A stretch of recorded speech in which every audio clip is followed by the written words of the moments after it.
LiberalViewer presents.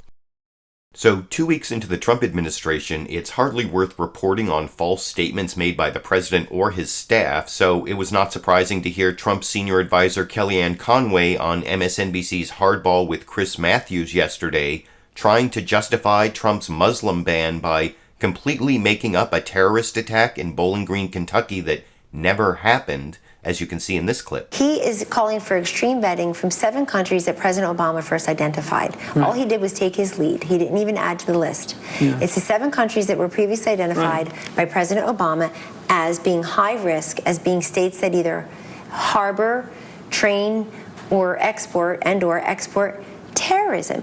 These are nations very narrowly prescribed and also temporary. Sure. I bet there was very little coverage. I bet it's brand new information to people that President Obama had a 6-month ban on the Iraqi refugee program after 2 Iraqis came here to this country, were radicalized, and they were the masterminds behind the Bowling Green Massacre. Most people don't know that because it didn't get covered.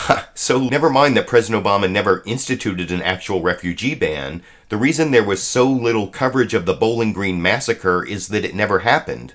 That's a fact several media outlets did a good job of covering, along with the other false premises in Kellyanne Conway's answer, but I couldn't help noticing there was also something strangely familiar about this falsehood because it's actually a revival of a false Republican talking point about a fake Al-Qaeda attack on Fort Knox that I debunked years ago in my video, Did Al-Qaeda Plan to Attack Fort Knox? And even back then I showed the evidence these Iraqi refugees not only never attacked anything in Kentucky, but were never even charged with planning any attacks in the United States, just for activities back in Iraq. So it turns out this fake Bowling Green Massacre is actually one of those Republican talking points that refuses to die despite being at odds with reality that Bill Maher made fun of in this clip. But on the Republican side, observable reality needs more study.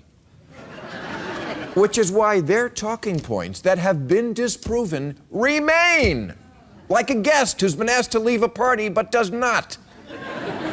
It reminds me of a horror movie where you think you've killed the lie, but it won't stay dead. Which is why I call them zombie lies.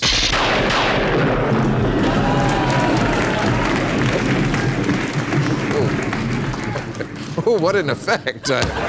Not much of an effect, and unfortunately disproving Republican zombie lies and even making fun of them doesn't seem to have much of an effect either, but I want to know what you think. Why have Republicans blamed these 2 Iraqi refugees who never even planned an attack in the United States for so much imaginary carnage over the years? And on the bigger question, why are Republican zombie lies so hard to kill? YouTube, you decide.